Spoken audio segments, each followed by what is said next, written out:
Muslim ನಾಯಕರಲ್ಲಿ ಒಗ್ಗಟ್ಟಿಲ್ಲ ಅನ್ನೋ ಕಾರಣಕ್ಕೋಸ್ಕರ ಈ ಥರದ ಏನು ಬ್ರಹ್ಮಾಸ್ತ್ರಗಳ ಪ್ರಯೋಗ ಆಗ್ತಿದವ? ಮುಸ್ಲಿಂ ನಾಯಕರನ್ನ ನಾವು ಹೆಂಗೆ ಬೇಕಾದರೂ ಆಟ ಆಡಿಸ್ಬಹುದು ಅಂತ ನಾನು ಸಮುದಾಯ ಏನು ಟೇಕನ್ ಫಾರ್ ಗ್ರಾಂಟೆಡ್ ಅಂತ ಹೇಳ್ತಿಲ್ಲ. ಮುಸ್ಲಿಂ ನಾಯಕರನ್ನ ಓಕೆ ಅವ್ರನ್ನ ನಾವು ನಿರ್ದೇಶನ ಮಾಡ್ಬೋದು, ಅವ್ರು ನಮ್ಗೆ ಹೆಂಗೆ ಬೇಕಂಗೆ ಕುಣಿಸ್ಬೋದು ಅನ್ನೋ ಕಾರಣಕ್ಕೆ ಈ ರೀತಿ ಆಗ್ತಿದೆಯಾ? ಅದೇ ಥರ ಕಾಣಿಸ್ತಾ ಇದೆ. ಈಗ ಪರಿಸ್ಥಿತಿ ನೋಡಿದರೆ ಅದೇ ಥರ ಕಾಣಿಸ್ತಾ ಇದೆ. ಮುಸ್ಲಿಂ ನಾಯಕರು ತಾನೇ ನಾವು ಹೇಳ್ದಂಗೆ ಕೇಳ್ಕೊತಾರೆ, ನಮ್ಗೆ ಅವ್ರದ್ದು 100% ಓಟ್ ಬರುತ್ತೆ, ಟೇಕನ್ ಫಾರ್ ಗ್ರಾಂಟೆಡ್ ಅನ್ನೋ ವೋಟರ್ಸ್ ಅನ್ನೋ ಥರದ್ದು ಒಂದು ಭಾವನೆ ಕಾಂಗ್ರೆಸ್ನಲ್ಲಿ ಇದೆ. ಆ ಕಾರಣಕ್ಕಾಗಿ ಇವತ್ತು ಹೀಗಾಗ್ತಾ ಇದೆ ಅಂತ ಹೇಳಿ ನನಗೆ ಅನಿಸ್ತಾ ಇದೆ. ನನಗೆ ಅದು ನಾನು ಗಮನಿಸ್ತಾ, ಯಾಕಂದ್ರೆ ಇಲ್ದಿರ ಇಷ್ಟೊಂದು ಫಾಸ್ಟ್ ಆ್ಯಕ್ಷನ್ಗಳಿಲ್ಲ. ಇಲ್ಲೇ ನೀವು ಕೂತಿದ್ದ ಜಾಗದಲ್ಲೇ ಸಲೀಂ ಅಹಮದ್ ಕೂತಿದ್ರು. ನಾನು ಅವ್ರನ್ನ ಇಂಟರ್ವ್ಯೂ ಮಾಡಿದಾಗ ಅವ್ರು ಒಂದು ಮಾತು ಹೇಳಿದ್ರು, ಮುಸ್ಲಿಮರಿಗೆ ಯಾರು ನಾಯಕ ಅಲ್ಲ, ಮುಸ್ಲಿಮರು ಕಾಂಗ್ರೆಸ್ ಪಕ್ಷಕ್ಕೆ ಓಟ್ ಹಾಕೋದು ರಾಹುಲ್ ಗಾಂಧಿ ನೋಡಿಕೊಂಡು, ಮಲ್ಲಿಕಾರ್ಜುನ ಖರ್ಗೆ ನೋಡಿಕೊಂಡು, ಸಿದ್ದರಾಮಯ್ಯ ನೋಡಿಕೊಂಡು, ಡಿ ಕೆ ಶಿವಕುಮಾರ್ ನೋಡಿಕೊಂಡು ಅಂತ ಹೇಳಿದ್ರು. ನನಗನ್ಸೋದು ಇದು ಭಾಳ ದುರ್ಗತಿ ಅದು ಆ್ಯಕ್ಚುಲಿ. ಆ ಕಾರಣಕ್ಕೆ ಈ ಥರ ಪರಿಸ್ಥಿತಿ ಅಲ್ಲ. ನೋಡಿ, ಈಗ ನಾವು ಭಾಳ ಸ್ವಲ್ಪ ಫ್ರ್ಯಾಂಕ್ ಆಗಿ ಮಾತಾಡೋಣ ಇದನ್ನು. Salim Ahmed is also my good friend, Rizwan is also my good friend. As a journalist ಅವ್ರ ಜೊತೆಗೆಲ್ಲ ಒಡನಾಟ ಇದೆ ನನಗೆ. ಈ ಕಾಂಗ್ರೆಸ್ನ ವಿಷಯಗಳನ್ನೇ, ಇಂಟರ್ನಲ್ ವಿಷಯಗಳನ್ನೇ ಆಫ್ ದಿ ರೆಕಾರ್ಡ್ ನಾವು ಭಾಳ ಸಲ ಚರ್ಚೆ ಮಾಡಿದ್ದೀವಿ, ಬೇರೆ ವಿಚಾರಗಳನ್ನು ಚರ್ಚೆ ಮಾಡಿದ್ದೀವಿ. ಆಗ ಚರ್ಚೆ ಮಾಡಿದಾಗ ನಾವು ಪರ್ಸನಲ್ ಡಿಸ್ಕಷನ್ ಆಗಿರೋದ್ರಿಂದ ಅಲ್ಲಿ ಬೇರೆ ಬೇರೆ ವಿಷಯಗಳಿಗೆ ಸಹಮತ ಇರುತ್ತೆ ನಮಗೆ. ಕಾಂಗ್ರೆಸ್ನಲ್ಲಿ ಇವತ್ತು ಸಹಜವಾಗಿ ಎಲ್ಲರೂ ಹೇಳ್ತಾ ಇರೋದು ಒಂದು ಹೆಸರು ಜಮೀರ್ ಖಾನ್ ಇದ್ದು. ಜಮೀರ್ ಖಾನ್ ಏನು ಏಕಾಏಕಿ ವಿದ್ವೇಷಿಸಿದ್ರೆ ಕಾಂಗ್ರೆಸ್ನಲ್ಲಿ ಅಲ್ಲ, ಓವರ್ ದಿ ಇಯರ್ಸ್ ಆ ಥರದ ಲೀಡರ್ಶಿಪ್ಪನ್ನು, ಜನಪ್ರಿಯತೆಯನ್ನು ಪಡ್ಕೊಳ್ತಾ ಹೋದರು. ಅವರಿಗೆ ಅವಕಾಶಗಳನ್ನು ಕೊಡ್ತಾ ಹೋದರು. ಕೊಟ್ಟ ಅವಕಾಶಗಳನ್ನು ಅವ್ರು ಚೆನ್ನಾಗಿ ಬಳಸ್ಕೊಂಡ್ರವರು. ಅವರು ಬಂದಿರುವ ಸಂದರ್ಭ ಕೂಡ ಕಾಂಗ್ರೆಸ್ಗೆ ಯಾವಾಗ ನೋಡಿ, ಅಲ್ಲಿ BM ಫಾರೂಕ್ ಅವರಿಗೆ ರಾಜ್ಯಸಭಾ ಮೆಂಬರ್ ಮಾಡಬೇಕು ಅಂತ ಹೇಳಿ ದೇವೇಗೌಡರು ಹೊರಟಾಗ ಇವರು 7 ಮಂದಿ ಇನ್ಕ್ಲೂಡಿಂಗ್ ಜಮೀರ್ ಖಾನ್ ಅಲ್ವಾ, ಇಲ್ಲಿಂದ ಆ ಕಡೆಗೆ ಹೋಗಿ ಕ್ರಾಸ್ ವೋಟಿಂಗ್ ಮಾಡಿ ಅಲ್ಲಿಂದೆಲ್ಲ ಶುರುವಾಗಿದ್ದದು. ಅವರು ಬಂದ ನಂತರ ಇವತ್ತು ಹೇಗೆ ಬೆಳೆದ್ರು ಅಂತ ಹೇಳಿದರೆ, ಅವರು ಮಾಸ್ ಲೀಡರ್ ಅಂತ ಹೇಗೆ ರೂಪುಕೊಂಡ್ರು ಅಂತ ಹೇಳಿದರೆ, ಅದಕ್ಕೆ ಅವರ ಹಿಂದೆ ಅವರ ಶ್ರಮ ಇದೆ ಮತ್ತು ಅವರದೇ ಆದಂಥ ಒಂದು ವಿಧಾನ ಇದೆ. ಅದು ಸಲೀಂ ಅಹಮದ್ ಎಷ್ಟು ವರ್ಷಗಳಿಂದ ಕಾಂಗ್ರೆಸ್ನಲ್ಲಿದ್ದಾರೆ? ಅವ್ರು ಹೇಳ್ಕೊಳ್ಳೋ ಪ್ರಕಾರ 45 ವರ್ಷ. ಹೌದು, ಮಾಸ್ ಲೀಡರ್ ಆಗಿ ಜಮೀರ್ ಖಾನ್ ಥರ ಪಾಪ್ಯುಲಾರಿಟಿ ಗಳಿಸಿದ್ದಾರಾ? ಇದರಲ್ಲಿ ಒಬ್ಬರು ದೊಡ್ಡವರು ಅಂತ ಹೇಳ್ತಾ ಇಲ್ಲ ಅಲ್ವಾ.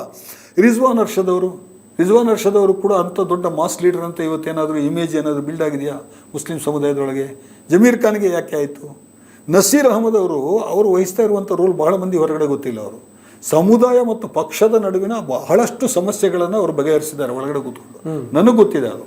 ಪ್ರತಿ ಇಲೆಕ್ಷನ್ನ ಸಂದರ್ಭದಲ್ಲಿ 2023 ಇಲೆಕ್ಷನ್ನ ಸಂದರ್ಭದಲ್ಲಿಯೂ ಕೂಡ ನಸೀರ್ ಅಹಮದ್ ಬಹಳ ಮುಖ್ಯ ಪಾತ್ರ ವಹಿಸಿದ್ರು. ಆವಾಗ ಕೂಡ ಸಮುದಾಯದಲ್ಲಿ ಒಂದು ಭಿನ್ನಮತ ಆಗಿತ್ತು. ಅಂಥವ್ರ ಮೇಲೆ ನಿರ್ದಾಕ್ಷಿಣ್ಯ ಕ್ರಮ ಬೇರೆ, ನಿರ್ದಾಕ್ಷಿಣ್ಯವಾದ ಕ್ರಮ ಬೇರೆ ಯಾಕೆ ಮಾಡ್ತು ಕಾಂಗ್ರೆಸ್ ಪಾರ್ಟಿ? ಗೊತ್ತಾಗ್ತಾ ಇಲ್ಲಪ್ಪ ಇವರು. ನಾನು ಅದನ್ನೇ ಕೇಳಿ, ನನಗಿದು ಏನು ಇರಾನ್ ಅಮೆರಿಕ ವಾರ್ ಥರ ಕಾಣಿಸ್ತಾ ಇದೆಯಲ್ಲ. ಇದು ಒಂದು ಸಮುದಾಯ ನಿಮ್ಮ ವೋಟ್ ಬ್ಯಾಂಕ್ ಆಗಿ, ಅನಿವಾರ್ಯವಾಗಿ ನಿಮ್ಮ ವೋಟ್ ಬ್ಯಾಂಕ್ ಆಗಿ ಉಳ್ಕೊಂಡಿದೆ ಅದು. ಬಟ್ ಇದು ಅಲ್ಲ ನೋಡಿ, ನಾಳೆ ಕಾಂಗ್ರೆಸ್ ಪಾರ್ಟಿಗೂ ಕೂಡ ಮುಸ್ಲಿಂ ಸಮುದಾಯದ ಜೊತೆಗೆ ಏನೋ ಒಂದು ಡೈಲಾಗ್ಸ್ ಮಾಡಬೇಕು ಅಂತ ಅಂದ್ಕೊಳ್ಳಿ. ನಾಳೆ ಅಂಥ ಸಂದರ್ಭ ಬಂತು ಅಂತಂದರೆ ಸಂಬಡಿ ಶುಡ್ ಬಿ ದೇರ್ ಅಲ್ಲ. ಇಷ್ಟು ದಿನ ನೀವು ಹೇಳ್ದಂಗೆ ನಸೀರ್ ಅಹಮದ್ ಅವರು ಅಲ್ಲಿದ್ದರು. ಹೌದು, ಅವ್ರನ್ನ ಈ ರೀತಿ ನಡೆಸ್ಕೊಂಡಿರೋದ್ರಿಂದ ಸಹಜವಾಗಿ ನಾಳೆ ಅವರು ವಿಮುಖ ಆಗ್ತಾರೆ. ನೀವು ನೋಡ್ಕೊಳ್ಳಿ ನಿಮ್ದೇನು ವ್ಯವಹಾರ ಅಂತ ಹೇಳ್ತಾರೆ. ಆಗೇನು ಮಾಡಬೇಕು? ಇಲ್ಲ, ಪಾರ್ಟಿನಲ್ಲಿ ಒಳಗಡೆ ನಾಯಕತ್ವವನ್ನು ಬೆಳೆಸ್ಬೋದು. ನಾಳೆ ರಿಜ್ವಾನ್ ಅರ್ಷದ್ ಅವರು ಕೂಡ ಇಷ್ಟೇ ಪ್ರಭಾವಶಾಲಿಯಾಗಿ ಆಗ್ಬೋದು. ಅವರಿಗೆ ಇನ್ನಷ್ಟು ದೊಡ್ಡ ಅವಕಾಶಗಳನ್ನು ಕೊಟ್ಟು ಸಚಿವರನ್ನಾಗಿ ಮಾಡಿ ಬೆಳೆಸ್ಬೋದು. ಓವರ್ ದಿ ಇಯರ್ಸ್ ಅದೇನಿಗೆ ತಕ್ಷಣಕ್ಕಾಗಲ್ಲ. ನೀವು ಎದುರುಗಡೆ ಲೋಕಲ್ ಬಾಡಿ ಇಲೆಕ್ಷನ್ ಇಟ್ಕೊಂಡು, ಕಾರ್ಪೊರೇಷನ್ ಇಲೆಕ್ಷನ್ ಇಟ್ಕೊಂಡು ಈ ಥರ ದೊಡ್ಡ ದೊಡ್ಡ ಬೋಫೋರ್ಸ್ ಗನ್ಗಳನ್ನೆಲ್ಲ ಉಪಯೋಗಿಸ್ಲಿಕ್ಕೆ ಶುರು ಮಾಡಿದರೆ ನಿಮ್ಮ ಪಕ್ಷದ ಬಗ್ಗೆ ನೀವು ಯೋಚನೆ ಮಾಡ್ತಾ ಇದ್ದೀರಿ ಅಂತೇಳಿ ನನಗೆ ಅನುಮಾನಗಳು ಬರ್ತಾ ಇದೆ. ನೀವು ಇದು ಅಷ್ಟು ಸರಳವಾಗಿ ಕಾಣಿಸ್ತಾ ಇಲ್ಲ ಇದು. ನಾನು ಅದಕ್ಕೆ ಅಂದಿದ್ದು ಬೇರೆ ಏನೋ ನಡೀತಿರ್ಬೋದು ಅಂತ.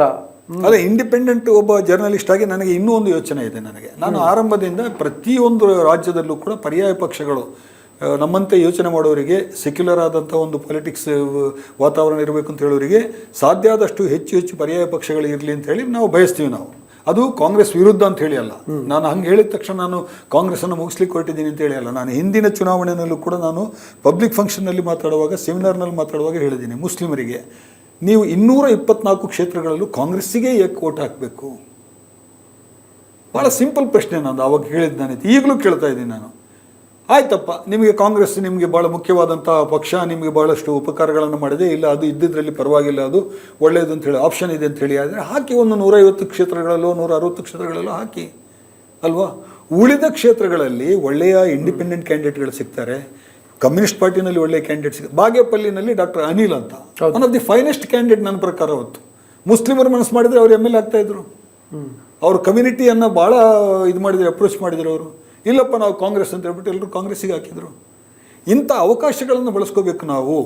ಆವಾಗ ಏನಾಗುತ್ತೆ ಅಂತ ಹೇಳಿದರೆ, ಈ ಬಿ ಜೆ ಪಿಯ ನೆರೇಷನ್ ಏನಿದೆ, ಕಾಂಗ್ರೆಸ್ ಅನ್ನೋದು ಮುಸ್ಲಿಮರ ಪಕ್ಷ, ಸಾಬ್ರ ಪಕ್ಷ, ಈ ನೆರೇಷನ್ ಕೂಡ ವೀಕ್ ಆಗುತ್ತೆ ಆವಾಗ ಅಲ್ವಾ. ಇಲ್ಲಪ್ಪ ಅವರು ಬೇರೆ ಬೇರೆ ಪಾರ್ಟಿಗೆ ಹಾಕಿದ್ದಾರೆ ನೋಡ್ರಿ, ಅವರು ಮುಸ್ಲಿಮರ ಓಟಿಂದ ಇಬ್ಬರು ಕಮ್ಯುನಿಸ್ಟರು ಗೆದ್ದಿದ್ದಾರೆ, ಮುಸ್ಲಿಮರ ಓಟಿಂದ ಇಬ್ಬರು ಆಮ್ ಆದ್ಮಿಯವರು ಗೆದ್ದಿದ್ದಾರೆ, ಮುಸ್ಲಿಮರ ಓಟಿಂದ ಇಬ್ಬರು ಇಂಡಿಪೆಂಡೆಂಟ್ ಗೆದ್ದಿದ್ದಾರೆ. ಸೊ ಈ ಥರದ ನೆರೇಷನ್ ನೀವು ಹೇಳ್ತಾ ಇರೋದು ತಪ್ಪು ಅಂತ ಸಹಜವಾಗಿ ಗೊತ್ತಾಗುತ್ತೆ ಉಳಿದವರಿಗೆ. ಅದಕ್ಕೆ ಹೇಳಿದ್ದು ನಾನು, Congress is liability to Muslims. ಯಾಕೆಂತ ಹೇಳಿದರೆ ಮುಸ್ಲಿಮರಿಗೆ ಅಲ್ಲಿ ನ್ಯಾಯವಾಗಿ ಸಿಕ್ಕಬೇಕಾದಂತಹ 30-34 ಶಾಸಕರ ಸ್ಥಾನವೂ ಸಿಗ್ತಾ ಇಲ್ಲ. ಆಮೇಲೆ ನಿಗಮ ಅದು ಇದೆಲ್ಲ ಯಾವುದೋ ಪುಡಿಗಾಸು ಕೊಟ್ಟಂಗೆ ಕೊಡ್ತಾ ಇದ್ದಾರೆ. MLC ಸೀಟ್ ಕೂಡ 1-2 ಕೊಡ್ತಾ ಇದ್ದಾರೆ. MP ಟಿಕೆಟ್ ಅಂತೂ ಕೇಳೋರೆ ಗತಿ ಇಲ್ಲ ಈಗ ಮುಸ್ಲಿಮರಿಗೆ. 2004 ಲಾಸ್ಟ್. ಹೌದು, ಮುಗೀತದ್ದು ಅಲ್ಲಿಂದ. ಕಳೆದ 22 ವರ್ಷಗಳಲ್ಲಿ ಒಬ್ಬ MP ಮಾಡಲಿಕ್ಕಾಗಿಲ್ಲ ಕಾಂಗ್ರೆಸ್ ಪಕ್ಷಕ್ಕೆ. ಅಂದರೆ Congress is liability to Muslims. ಅದೇ ರೀತಿ ಮುಸ್ಲಿಮರು ಕೂಡ ಈ BJPಯ ನೆರೇಷನ್ ಇದೆಯಲ್ಲ, ಅದನ್ನು ಅರ್ಧ ಕಾಂಗ್ರೆಸ್ನವರು ಒಪ್ಕೊಂಡಿದ್ದಾರೆ. ನನಗೆ ಇತ್ತೀಚೆಗೆ 1-2-3 ತಿಂಗಳ ಹಿಂದೆ ಒಬ್ಬರು ಹಿರಿಯ ಕಾಂಗ್ರೆಸ್ ನಾಯಕರು, ಭಾಳ ಹಿರಿಯ ಕಾಂಗ್ರೆಸ್ ನಾಯಕರು, ಅವರು ವಿಧಾನ ಪರಿಷತ್ನಲ್ಲಿ ಬಹಳ ದೊಡ್ಡ ಸ್ಥಾನವನ್ನು ವಹಿಸ್ಕೊಂಡವರು ಅವರು ನನಗೆ ಹೇಳ್ತಾ ಇದ್ರು, ನಮ್ಮ ಪಕ್ಷದ್ದು ಭಾಳ ಜಾಸ್ತಿ ಆಯ್ತು ಕಣ್ರಿ, ಇದು ಸಾಬ್ರು ಮುಸ್ಲಿಮರು ಅಂತೇಳಿ ತಲೆ ಮೇಲೆ ಉತ್ಕೊಂಡು ತಿರುಗಾಡೋದು. ಅಂದರೆ ತುಂಬ ಮಂದಿ ಕಾಂಗ್ರೆಸ್ ಒಳಗಿನ ನಾಯಕರಿಗೂ ಕೂಡ ಈ ಒಪಿನಿಯನ್ ಇದೆ. BJP ಅವರು ಏನು ನೆರೇಷನ್ ಕಟ್ಕೊಟ್ಟಿದ್ದಾರೆ ಅದನ್ನು ನಂಬ್ತಾ ಇದ್ದಾರೆ ಭಾಳಷ್ಟು ಮಂದಿ ಹಿರಿಯ ಕಾಂಗ್ರೆಸ್ ನಾಯಕರು. ಸೊ ಅದಕ್ಕಾಗಿ ನಾನು ಹೇಳ್ತಾ ಇರೋದು, Muslims are also liability to Congress. Scatter ಮಾಡಿ ನೀವು. ಏನು ಒಮ್ಮೆಲೆ ಈಗ ಪಶ್ಚಿಮ ಬಂಗಾಳದಲ್ಲಿ ಒಂದು ಕಾಲದಲ್ಲಿ ಮುಸ್ಲಿಮರು ಎಲ್ಲ ಹಾಕ್ತಾ ಇದ್ದಿದ್ದು ಕಮ್ಯುನಿಸ್ಟ್ ಪಕ್ಷಗಳಿಗೆ, ಅದಕ್ಕಿಂತ ಮುಂಚೆ ಕಾಂಗ್ರೆಸ್ ಪಕ್ಷಕ್ಕೆ. ಗನಿ ಖಾನ್ ಚೌಧರಿ ಇದ್ದಂಥ ಕಾಲದಲ್ಲಿ ಇದನ್ನೆಲ್ಲ ನೋಡಿ ನೀವು ಈಗ TMCಗೆ ಬದಲಾಗಿದ್ದಾರಲ್ವಾ. BJPಯನ್ನು ಹೊರಗಡೆ ಇಟ್ಕೊಂಡೇ ಅವರು ಬದಲಾಗ್ತಾ ಹೋಗಿದ್ದಾರಲ್ವಾ. ಬೇರೆ ಬೇರೆ ಪಕ್ಷಗಳಿಗೆ ಇದಾಗಿದ್ದಾರೆ ಅವರು. ಉತ್ತರ ಪ್ರದೇಶದಲ್ಲೂ ಕೂಡ ಇವತ್ತಿಗೂ ಕೂಡ ನಾವು ಮಾಯಾವತಿಯನ್ನು ಇವತ್ತಿಗೂ BSP ವೋಟರ್ಸ್ ಇದ್ದಾರೆ ಮುಸ್ಲಿಮರಲ್ಲಿ, SP ವೋಟರ್ಸ್ ಇದ್ದಾರೆ, ಕಾಂಗ್ರೆಸ್ ವೋಟರ್ಸ್ ಇದ್ದಾರೆ, ಇಲ್ಲ ಅಂತ ಹೇಳಿಲ್ಲ. ಅಲ್ಲಿ ಆಪ್ಷನ್ ಇದೆ, ಮಾಡ್ತಿದ್ದಾರೆ. ಇಲ್ಲಿ ಆಪ್ಷನ್ ಇದೆ ಅಲ್ಲ, ಆಪ್ಷನ್ ಕ್ರಿಯೇಟ್ ಆಗ್ತಾ ಹೋಯ್ತು. ಕಾಂಗ್ರೆಸ್ನಲ್ಲಿರುವಂಥ ನಾಯಕರೇ ಆಪ್ಷನ್ಗಳನ್ನ ಕ್ರಿಯೇಟ್ ಮಾಡ್ತಾ ಹೋದರು. ಕಾಂಗ್ರೆಸ್ ಜೊತೆಗಿದ್ದವರು ಕ್ರಿಯೇಟ್ ಮಾಡ್ತಾ ಹೋದರು. ಒಂದು ಕಾಲದಲ್ಲಿ ಇಂದಿರಾ ಗಾಂಧಿ ಅವರಿದ್ದಂತಹ ಕಾಲದಲ್ಲಿ ಬಹಳ ದೊಡ್ಡ ವೋಟ್ ಬ್ಯಾಂಕ್ ಇದ್ದದ್ದು ಇಂದಿರಾ ಗಾಂಧಿ ಅವರಿಗೆ, ಕಾಂಗ್ರೆಸ್ಸಿಗೆ ಇದ್ದಿದ್ದು ದಲಿತರು, ಮುಸ್ಲಿಮರು, ಬ್ರಾಹ್ಮಣರು. ಉತ್ತರ ಪ್ರದೇಶದಲ್ಲಿ ಏನು ಫಲಿತಾಂಶ ಬರುತ್ತೆ ಅದು ಇಡೀ ದೇಶದಲ್ಲಿ ಬರುತ್ತೆ ಅಂತ ನಾವು ನಂಬ್ಕೊಂಡಿದ್ವಿ. ಆ ಥರದ ವಾತಾವರಣ ಇತ್ತು ಅಲ್ವಾ.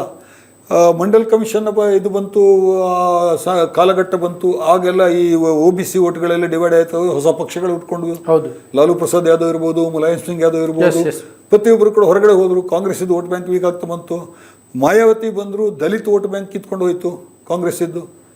ಬ್ರಾಹ್ಮಣರು BJP ಕರ್ಕೊಂಡು ಹೋದ್ರು ಬ್ರಾಹ್ಮಣರನ್ನ ಅಲ್ವಾ. ಇವತ್ತು ಯಾಕೆ ಉತ್ತರ ಪ್ರದೇಶದಲ್ಲಿ ಕಾಂಗ್ರೆಸ್ ಅತ್ಯಂತ ದಯನೀಯ ಸ್ಥಿತಿಗೆ 2 ಸೀಟಿಗೆ ಉಳ್ಕೊಂಡಿದೆ ಅಂತೇಳಿ ಅಂದರೆ ಈ ಕಾರಣಕ್ಕಾಗಿ. ಯಾವ ಸಮಸ್ಯೆಗಳು ಉದ್ಭವಿಸ್ತವೆ ತಮ್ಮ ವೋಟ್ ಬ್ಯಾಂಕಿಗೆ ಸಂಬಂಧಿಸಿ ಅದನ್ನು ಆ ಕಾಲದಲ್ಲಿ ಸರಿಯಾಗಿ ಅಡ್ರೆಸ್ ಮಾಡಲಿಲ್ಲ.